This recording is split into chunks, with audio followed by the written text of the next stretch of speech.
Hello, everyone, and welcome to the 2026 Latinx Kidlit Book Festival. My name is Barbara Perez Marquez, and with me I have Lissy Marlin. And today we're going to be doing a graphic novel storytelling workshop with you. We are so excited to be here with you. Um, First and foremost, I'll just say that. Lissy and I have known each other for a very long time, and we've been telling stories since we were very young, and as time has gone by, we looked at the moments in our lives to include in those stories and tell them, or sometimes tell stories about those times from our lives.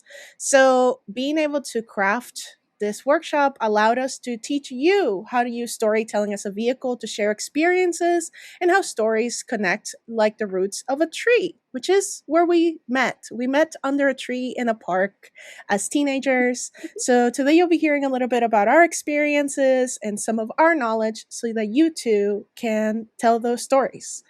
Like I mentioned, my name is Barbara Perez Marquez, and I'm an author of middle grade and young adult stories, both for prose and graphic novels. And Lissy, would you like to introduce yourself? Yeah, hi. I am an illustrator, freelance illustrator, which is a fancy word for do work for hire. I work in children's books and I love illustrating books. I feel like stories are a little bit of magic, and I don't know, that's my favorite part of being an artist, to just bring stories to life through art. Yeah. And that's exactly what we did. On the screen, you're seeing the cover for our latest book. It's a middle grade fantasy graphic novel called The Library of Memories. During this story, you'll meet Copenhagen, who's on the cover as well, as she looks for her missing memories in an infinite library powered by the energy found in memories. So, of course, this was the perfect book for us to talk about creating stories from memories and how those can aid in learning how to structure a story, but sometimes be the pieces that create those. So I will pass it on to our next slide, where we'll review a little bit about what we're going to be talking today. So, how can you create stories based on your own memories? Like I mentioned, we're going to be exploring the idea of storytelling through comics, and we'll be answering that question. So, you'll be doing this through some exercises later on in the session. So, make sure you have paper and pen handy so you can be part of that, okay? It'll be fun. But first, we want to review some important elements that will help you tell your stories through comics. So, Lissy, take it away. We're going to go over some keywords that will help you sort of navigate the world of comics, or sort of introduce you to the very basic understanding of how to do this. The very first one would be storytelling. Storytelling is essentially just the art of telling stories, and you can tell stories in many different ways. But that is sort of the most essential part of a comic. That is the goal of a comic, essentially. The core of a story is the message. What do you want to tell your audience? Every story has a message. It doesn't matter how deep or how important, how simple. Every story has a message, and usually it's one that you want the audience to take in as they read along. Next, we have verbal and nonverbal communication. Verbal communication is the easiest one to get. It's when you share ideas through spoken word or written word in this case, because we're talking about comics. But it is sort of the easiest one to use because we use that every day in our everyday life. Nonverbal communication, however, is one that I would argue is not the most important one to use because it transcends language. You can express yourself through facial expressions, through gestures, and every single time the person on the other end will always understand what you're trying to say. And in comics, we use that all the time. It's sort of the easiest way to sort of reach the audience without having to worry about miscommunications through words. We can move on to the next one. The script in this case is essentially, before you make a comic, in this case, a graphic novel, you need a script first, which is essentially a breakdown of every single panel and every single page in inside of the book. So, for example, we have here a very short example from The Library of Memories, which was written here by Barbara.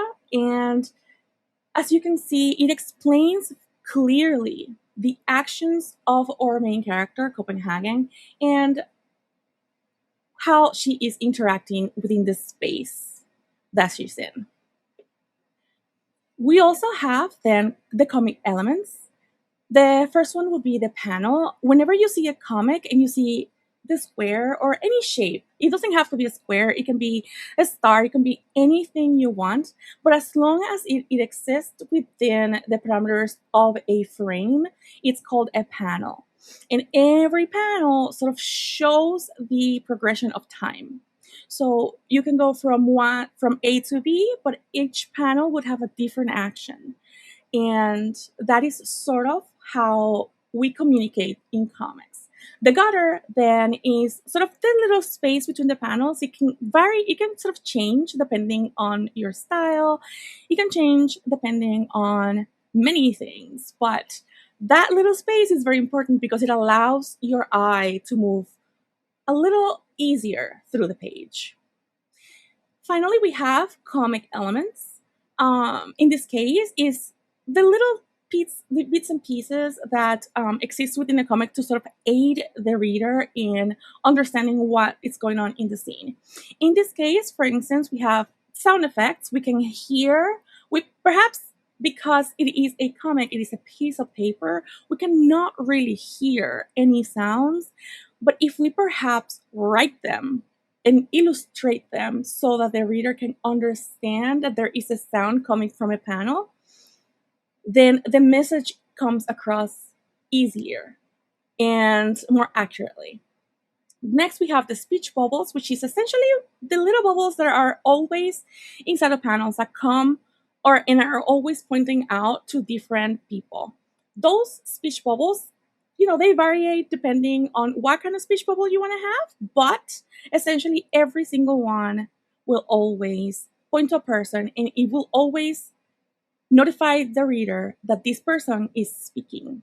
And that's how we use verbal communication in comics in this case. Awesome. I think we can go to the next slide as we all get excited to put into practice. Thank you, Lissy, for those awesome definitions. I think those will be super great for our students to consider and put into practice. So we're going to go into our first bit of exercises. So make sure those pens and pencils, paper is at the ready for you. We'll come back to one more example before we do that. Here's a script to comic example. As Lissy mentioned, usually before you get to the final product of a comic, you'll see a script. Today we'll be practicing a little bit of what it takes to decide on a good memory or an experience to make a script about it, which can then be transformed into a final page like we're seeing here on the slide. This is a great example of how using a memory, it's not necessarily about retelling the memory one to one, but more so about using them to incorporate elements into the story you're telling at large. For example, here we see how the Copenhagen falls off her cot while she was sort of having this very expressive dream. And, we have this awesome moment of her just being fallen off of her hammock. And think about it. You move a lot while you're sleeping. Maybe you woke up on the other side of the bed. And what does that tell you about the characters and about the story that's happening to your character? That tells us something using those elements of nonverbal communication that we've been talking about. And then we get right back into the action. So we'll go to the next slide. Here you'll have your first exercise for today. It is our first student practice. In the book, Copenhagen is able to go into memories and relive them. So for today, we're going to be asking you to take some time and think about a memory of your own and write down a 4-panel story for it. You're going to be creating that script we've been talking about. You can use a memory or think of a moment that you want to retell, reconsidering some of the following. Why do you want to share this memory or moment? identify an emotion associated with that memory, and write down your script to prepare to make your comic. Teachers, you can take the time now to allow students to work and pause the video here and come on back once you have that script ready.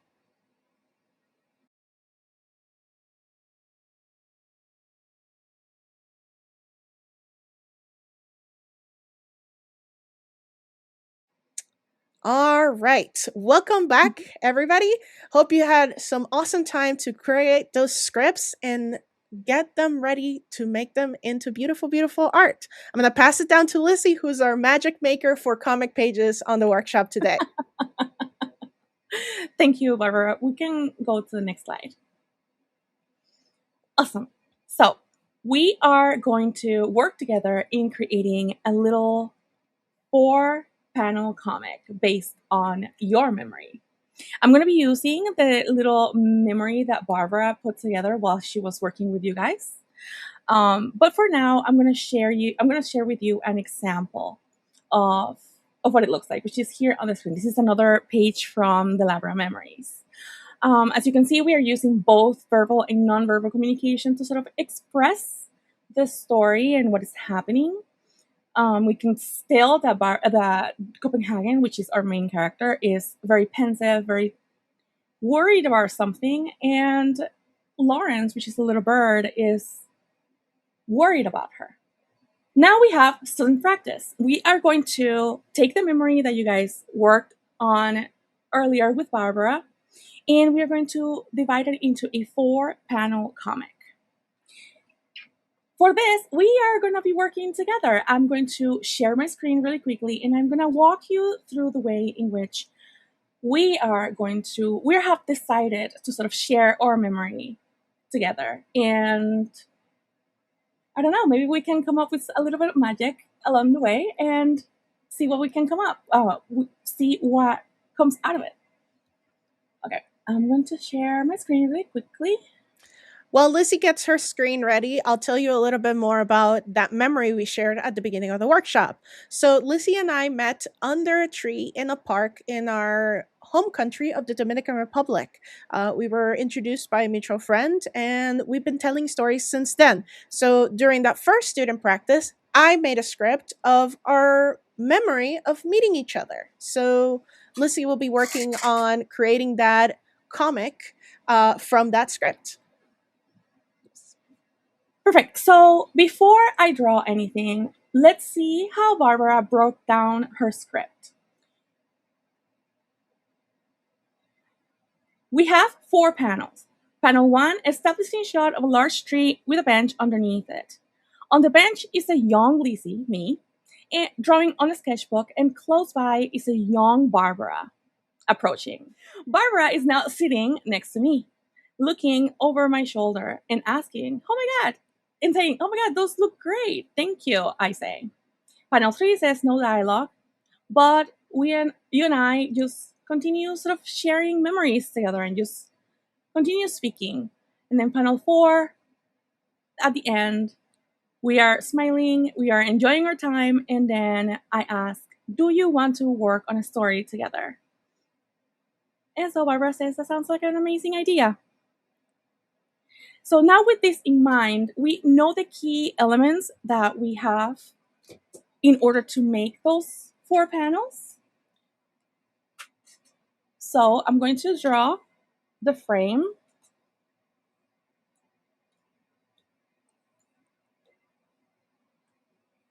And while that's not today's main focus, Lissy, what kind of program are you using to create your comics digitally? I am using Clip Studio Paint, which is a manga software. Manga is Japanese word for comic, meaning this is primarily a Japanese program.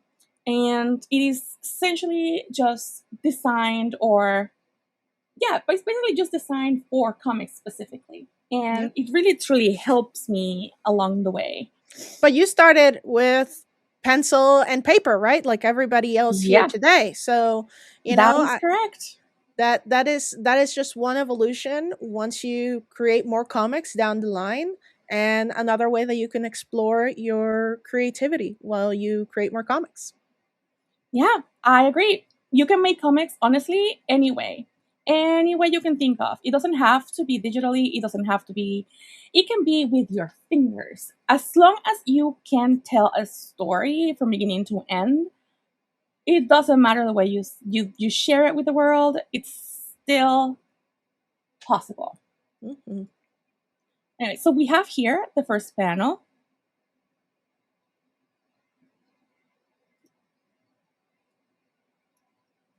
We have the establishing shot. We can tell that a character is coming to this one, and she is on the bench working on her story. Mhm. So then we have Barbara coming in.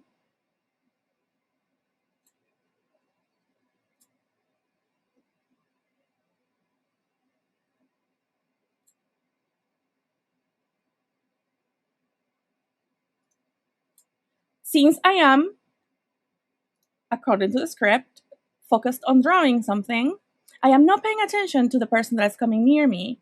So with nonverbal communication, I am sharing that I am surprised to see someone was behind me,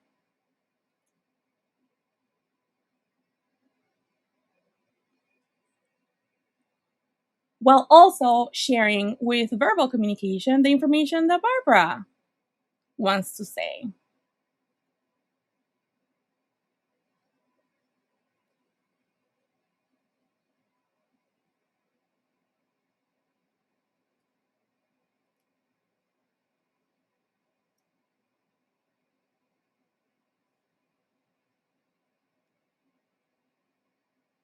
which is those characters look great.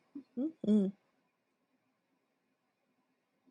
And sometimes that's where your story starts. Today we're talking about the idea of using memories, and that's a way to jumpstart your plot or your storyline of your story. But sometimes you just have cool characters that you come up with, or people that you want to tell a story with, Yeah, and that's a way to start too. You don't have to start at the beginning of your story as long as it gets your ideas going.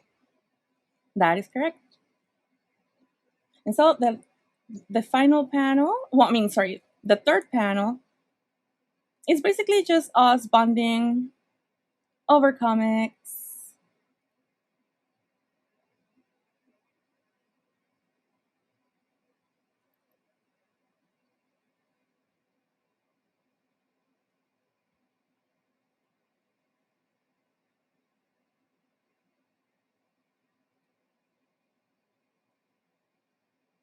And I think you're doing a great job at utilizing the we're gonna call it the scenery, right, of this comic, right? I told you all about this idea of this big tree, so we included that in panel one.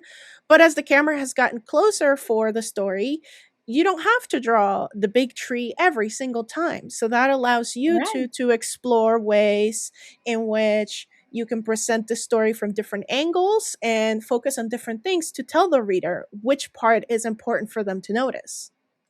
that is right. And like we've been sort of explaining with verbal and nonverbal communication, not all panels need words. Mhm. This one, you can tell that we are just simply talking.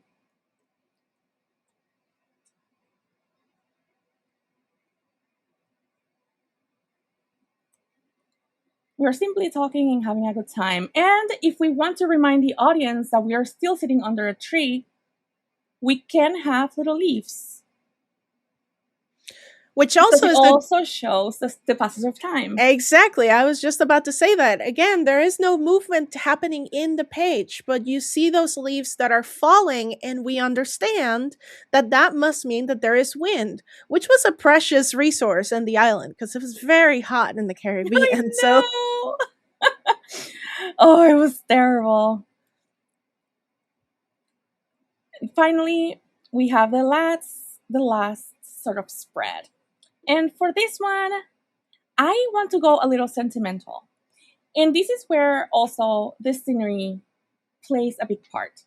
If I want to bring it back to the tree, I should show the whole tree to sort of not only show scale, but also show that it is a memory that is very fond of us. It is something that means a lot, and we want everybody to sort of take it in as the story ends. So for that, we are going to do the whole tree.